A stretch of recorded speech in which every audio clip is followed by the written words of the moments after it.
In order to give this video greater context, I highly recommend you go watch Dan Olson's video titled The Thermion Argument. It's a great video, and Dan is just better at this whole video essay thing than I am. The condensed version of the Thermion argument is that the Thermians are a race of aliens in the movie Galaxy Quest who have no concept of fiction. All television and books and whatever are treated as historical documents. A Thermion argument, therefore, is any criticism or defense of a piece of media that relies on treating the fictional universe as though it were real. For example, the Twilight series got a lot of flack for making its vampires sparkle, but such criticism ignores the fact that vampires aren't real. We have a surprisingly strong shared conception of what is a vampire, but they remain fictional, and any author can do basically anything they want with vampires because they aren't real. Twilight is a bad series of books, but not because the vampires sparkle. So let's talk about Goblin Slayer and rape as a narrative device.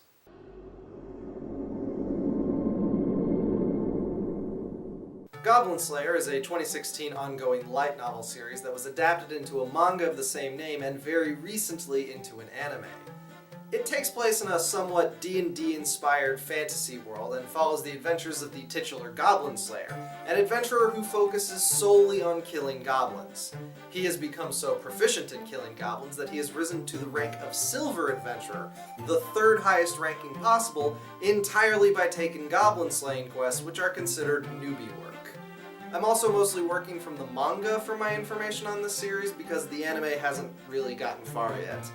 But man, did that first episode kick a hornet's nest. The story actually opens with a new cleric joining the Adventurers Guild and teaming up with another party of new adventurers in order to take on a goblin clearing quest. You'll notice that the clothing designs and characters are much more stylized than realistic, and the girls are fairly standard anime busty. This creates expectations in the viewer as to what kind of story they're in for, and this is intentional. The party finds the cave and just walks straight in, joking and establishing a camaraderie. No reason to be careful. I mean, goblins are the size, strength, and intelligence of children. This is going to be a cakewalk. Then everything goes to shit. The wizard gets stabbed with a poison knife, the warrior gets dogpiled and torn apart, and the fighter gets grabbed by a hobgoblin and slammed against the wall. Then her clothes are ripped off and she is about as unambiguously raped as you can be without actually showing penetration. Then the Goblin Slayer shows up and proceeds to talk about all the things the party did wrong because he's just so much smarter than those adventurers. And aren't most fantasy stories dumb? You're watching the smart fantasy story that understands real violence, is the implied message to the audience. So the opening of Goblin Slayer is going for a subversive shock, simultaneously upending the cutesy fantasy story it initially appears to be, and directly challenging the value of flashy shonen-style action combat in a more realistically violent medieval-type world. We must then ask ourselves, is the explicit and traumatic rape of female characters needed for this story? And immediately let's shut down anyone who says yes because that's what goblins are like. This is why I brought up the Thermion argument at the beginning of the video. Goblins are not real and have an even less solid popular understanding of what they are than vampires. It was the original author Kumo Kagyo's choice to make his goblins all male and only capable of breeding by kidnapping and raping women. There is no point in discussing whether this is an accurate portrayal of what goblins are. They're fictional. It's much more important that we discuss whether this was a good choice for this story, and frankly, it's not. If the goal is to establish that this is a violent world and upend audience expectations, just having the adventurer party get brutally murdered does the job. Taking basic fetishy anime designs and turning up the blood is a time-honored shock tactic, from Doki Doki Literature Club to Elfen Lied to Madoka Magica. In fact, the anime does this worse than the manga. The manga takes time to have flashbacks for each of the three adventurers as they get killed to establish some backstory. The mage was a top student at the academy, the fighter girl was an inheritor of her father's martial arts style. The intended effect is clear. It's to establish that these people aren't red shirts. They have the kind of backstories that you'd expect protagonists to have, but they get killed anyway. This is not a world where you can rely on plot armor to save you.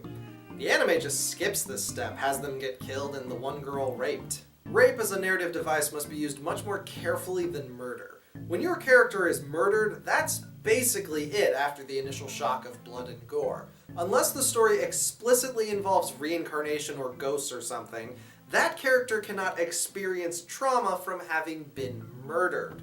Similarly, in real life, very few people are traumatized by the act of on-screen murder because if you've been murdered, you're not watching television. Whereas sexual assault is something a depressing number of people have been affected by and must spend the rest of their lives managing. Someone who isn't expecting to see graphic portrayals of rape might be sent into a spiral of reliving the most traumatic experience of their lives for possibly hours by media with insufficient content warnings.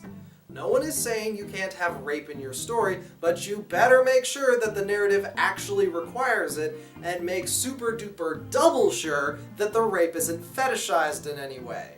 Speaking of, Goblin Slayer decides it's really important we see the fighter girl get carted away in a catatonic haze following her abuse. That's not good. Sadly, Goblin Slayer misses a perfect chance to actually use the brutalization of women to make a larger point. If women are being constantly kidnapped and raped across the countryside by goblins, why is this not a bigger deal? There is a golden opportunity to point out how the government at large just doesn't care that its citizens are being brutalized because they're women. Or how the supposedly heroic adventurers don't usually take on goblin quests because there are bigger, better paying monster quests. But no, Goblin Slayer doesn't do this. Only one character even brings up how much trouble she has getting people to take goblin slaying quests.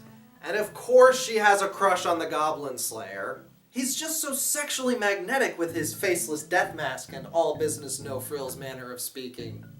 The ironic thing is that Goblin Slayer didn't need to brutalize women in order to establish its edgy bona fides.